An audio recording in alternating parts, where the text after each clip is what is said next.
Les aléas de la télévision ne sont pas uniquement le théâtre de mauvaises séquences. Parfois, les émissions voient naître sous leurs yeux les prémices d'une histoire d'amour. Alors qu'ils sont en pleine interview, Alice Taglioni et Laurent Delahousse sont tombés sous le charme l'un de l'autre en 2012. 3 ans plus tard, ce fut au tour de Léa Salamé et Raphaël Glucksmann de faire connaissance et d'être en proie à un véritable coup de foudre dans l'une des émissions de Laurent Ruquier, On n'est pas couché. Cette rencontre était pourtant à 2 doigts d'être annulée.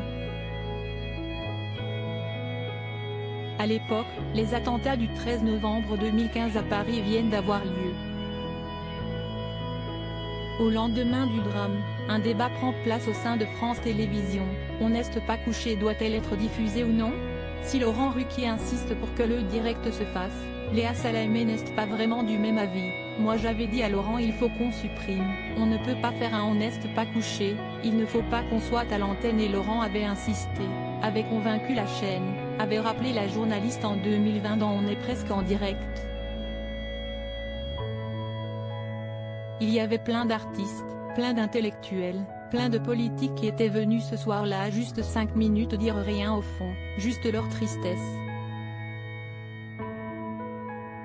Ce dont elle ne se doute alors pas, si est que son futur amoureux se trouve parmi les invités. Autour de la table, tous les esprits sont dans le brouillard, ou presque. Un rayon de soleil semble percer du côté de Léa Salamé et Raphaël Glucksmann pour qui le charme opère malgré les tristes circonstances.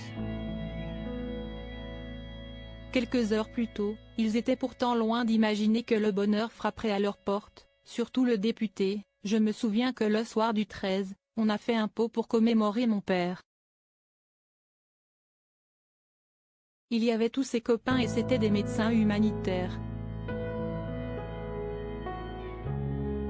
Mes parents habitaient juste à côté des lieux des attentats.